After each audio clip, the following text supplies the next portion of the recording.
आज आज ललन सिंह जी ने पार्टी की कार्यकारिणी में इस्तीफा भी दे दिया और नीतीश कुमार जी का प्रस्ताव भी रख दिया कि वो पार्टी के नए अध्यक्ष होंगे।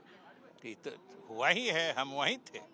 नहीं हुआ, क्यों ऐसी जरूरत पड़ी कि ललन सिंह जी ने इस्तीफा दे दिया? उन्होंने बता दिया है कि उनको चुनाव लड़ने जाना है, ये नहीं पता चला आपको? नहीं, ये आप बताएंगे ना। नहीं, आपको भी पता है, हमने तो नहीं बताया कि इस्तीफा दिया है, आपको पता है ना। और उसी के साथ उन्होंने कहा था कि क्यों इस्तीफा दे रहे हैं, वो क्यों नहीं आपको पता नहीं चला? तो आप बताइए, व्यस्तता है, लेकिन अब ललन सिंह जी की क्या भूमिका रहेगी?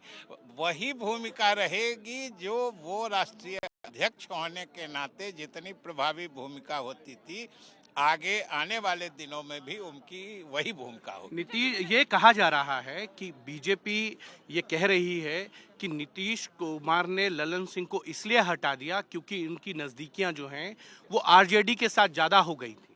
आप बोले बीजेपी, सवाल हमसे पूछिए। नहीं, उन्होंने आरोप लगाया है। आरोप लगाया है तो उन्हीं से पूछिए। हम जो फैक्ट होता है ना, जो घटना घटती है उस पर बोलते हैं, किसी के बयान पर हम नहीं बोलते। इंडिया ब्लॉक को लेकर कोई इंडिया ब्लॉक इंटैक्ट है, बीजेपी के साथ तो नहीं जाएंगे कभी? अभी कभी नहीं जाएंगे, ये कोई आपसे इकरारनामा हम करेंगे क्या? नहीं तो बता दीजिए, जाएंगे नहीं जाएंगे? आप चलिए, ये क्या बात है, चलिए। में जो जातीय गणना हुई उस पर हुआ, उसके बाद जो इंडिया गठबंधन हुई किस तरह से मजबूत बने उस पर बातें हुई, उसके बाद पार्टी किस तरह से सभी स्टेट में मजबूत हो उस पर बातें हुई।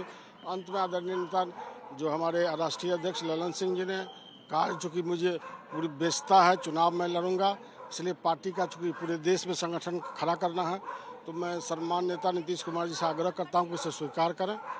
और आदरणीय नेता नीतीश कुमार जी ने उसे स्वीकार किया, सब कर्तव्य ध्वनि से इसका स्वागत किया। अगला अध्यक्ष कौन? आदरणीय नेता नीतीश कुमार जी, आज चूँकि सभी कोई कर्तव्य ध्वनि से उन्हें स्वीकार किया, इसलिए आदरणीय नेता नीतीश कुमार जी। राष्ट्रीय परिषद की भी आपकी बैठक है, तो उसमें क्या मोहर लग जाएगी?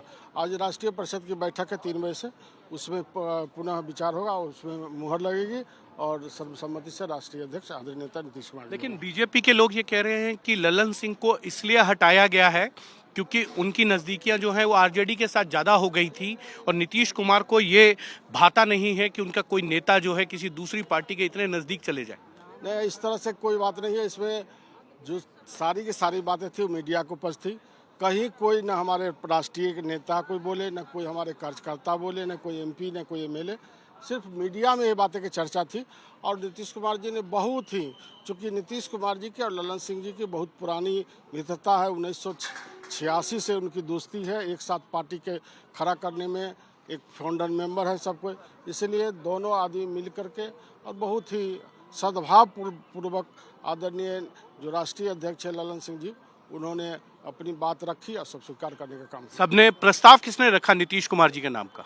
आदरणीय नेता जो हमारे अभी तत्कालीन राष्ट्रीय अध्यक्ष थे ललन बाबू, उन्होंने ही प्रस्ताव रखा और कर्तव्य ध्वनि से सब जितने भी सदस्य थे सब स्वागत किया। सबने सहमति दी इस पर? सब कोई सहमति दी, सब कोई सारे के सारे लोग डिस्कशन करके सहमति दी। मुझे लग रहा है आज तो महेश्वर जी आप बड़े खुश होंगे। नहीं, खुशी की बात, चूँकि सर्वमान्य नेता वैसे भी नीतीश कुमार जी है, जो भी होता है नीतीश कुमार जी के अनुकूल ही जो फैसला लेते हैं उसको सम्मानने का काम करते हैं, इसलिए नीतीश कुमार जी के बात का कभी भी कोई डिने नहीं करता है।